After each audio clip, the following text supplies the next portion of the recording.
So ani ta karon puli mi og tanong kinungod katong tag-init niagian ang among sibuyas og ulod. So karon ibalikan na mo awan nga gitamnan na mo repolyo. So nata sa diri sa peak. So king hangin diri mo namong lagkaw. Kanyo dako kayong karotsan ni Bus Cesar Asisoy gangis sa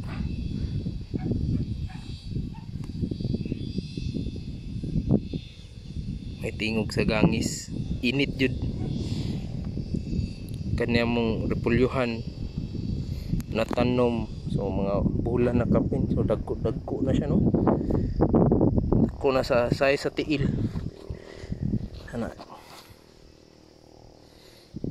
O pa siya nilingin eventually kaning repolyo toto 3 to 4 months na siya. So hopefully maayo ang paglingin. Karon wa pag-iulan, duha na ka simanang nilabay.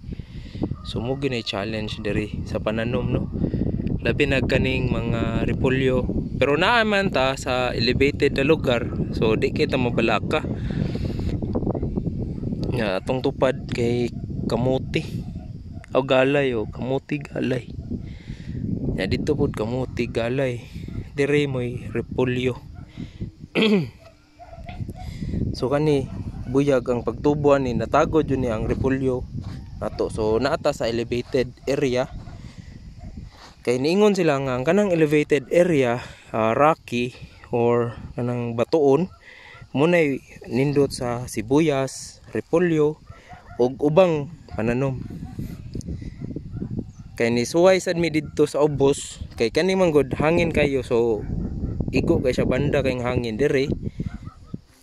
So di gyud ta kahunat og kanang mga bunga-bunga dire na tamnan. Pwede man noon pero imong butangan og kanang tukod.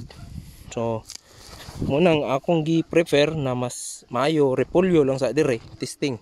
Puli na to sa sibuyas kay buyag atong sibuyas dire. Nakasakto man pud tog gingi.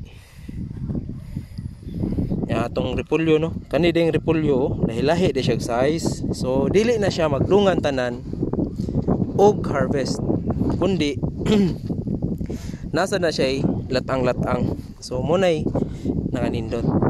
So 3 months from now hopefully kana the same size na sila na kuan.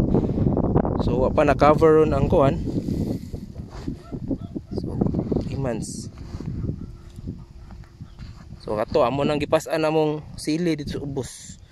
So kani mo na among repolyohan dire. Okay. So suroy sa ta dito sa ubos. Another video na sa tong naa dito namo sa ubos. Okay. So sa pagpananom mo gid ni ang challenge, wa gid may kaigo sa saktong presyo. Pero nalipay gyapon ko. Although ta kaigo pero lipay gyapon ta kay kita man tas tanom og ang movement sa yuta. So kinahanglan lang gyud ko og kinsay maka dawat sa akong mga produkto diha sa siyudad sa Sugbo or kinsay willing mo order maka-supply ra tag repolyo dire weekly.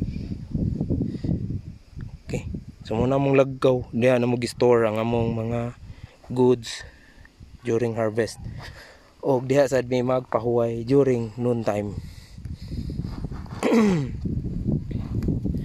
Okay, kusuging hangin ron, init-init jud bisan tunga-tunga sa Agosto, sugod ng klase. So dapat pang matrikula na gyud taning kaning kitaon na ni upang baon.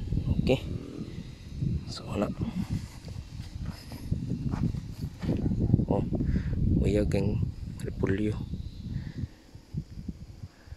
mga tulog ni ka sobre ang natanom na repolyo.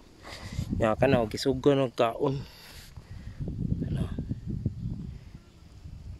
Sugod na kaon. So kung kinsay na tips diha sa oning repolyo, lahos. Salamat daan ug amping mo kanunay sa inyong pananom.